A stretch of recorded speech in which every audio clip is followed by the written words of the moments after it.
How you doing, guys? I wanted to do a quick video on gasoline storage. And I'm not talking about storing huge cisterns of gas. I'm talking about something that almost anyone can do, regardless of if you live in an apartment, a house, in the city, in the country, whatever. You don't have to look too far in the news lately to find out instances where gasoline has become really hard to get, become worth a lot of money, sometimes like 25 bucks a gallon. You even saw an article of someone trading sex for gasoline on Craigslist because of Hurricane Sandy. So it shouldn't take much convincing other than that to let you know that gasoline is something that you want to have on hand in case of any sort of emergency. And it's something that even can help out to have on hand even if there's no emergencies.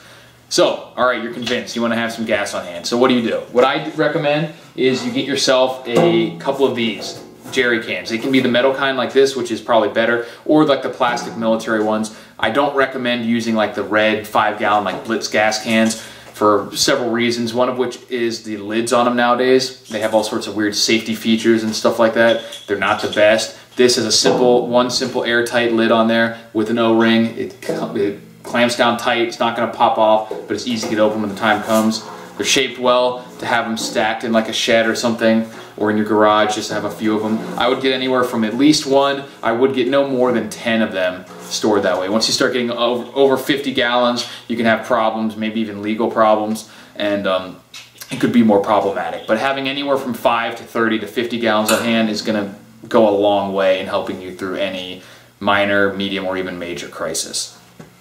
So how do you store it? Alright, so you get your can, then you need to get some sort of gasoline stabilizer. This is Stabil or Stabil, however you want to pronounce it. And all you do is you add the recommended amount in with your gas when you fill up the can, and then you can leave it sitting for like a year. I wouldn't recommend going more than a year. There's no reason to, but it should be fine after a year.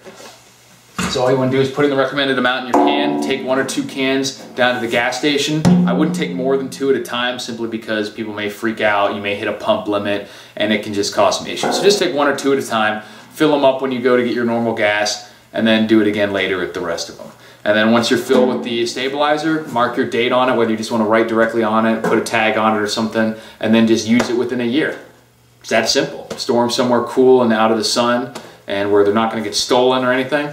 And just when it gets to about a year or less, just under a year, use it. Put it in your car, put it in your lawnmowers or whatever, and start using it up. And then fill it back up, and it's that simple. And that way you'll have a constantly rotated supply of gas. If anything ever happens like, Hurricane Sandy, then you'll have some gas on hand to power your vehicles, whether it's a generator, whether that's your car, you just need to get out of town or to go to work or whatever, or if you want to sell it for sex and $25 a gallon, you can do that too. So it never hurts to have it on hand. And I also recommend getting a big funnel, because something like this, unless you have what's called the donkey dick attachment, people who are in the military know what I'm talking about. It's the nozzle that fits on. It's a big adjustable metal nozzle that you can stick directly in the vehicle. Unless you have that attachment, you're going to need a funnel. And I recommend a relatively long funnel like this, so you can stick it actually in the gas can, and it'll just sit there so you can hold the can with both hands. Because if you try to get one of those regular, kind of like AutoZone type oil funnels, it won't sit in there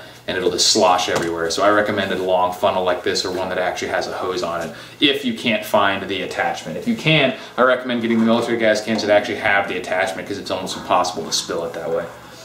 Man, it's pretty simple. I recommend having at least 1 gas can on hand because it's just too easy.